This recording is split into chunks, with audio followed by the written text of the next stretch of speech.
If you are looking for a cool beginner guitar riff, this video is for you. Okay, here it goes.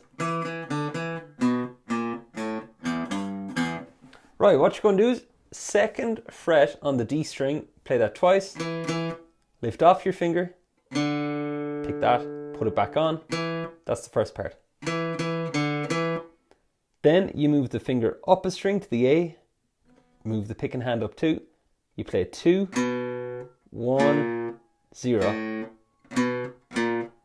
like that. So together so far.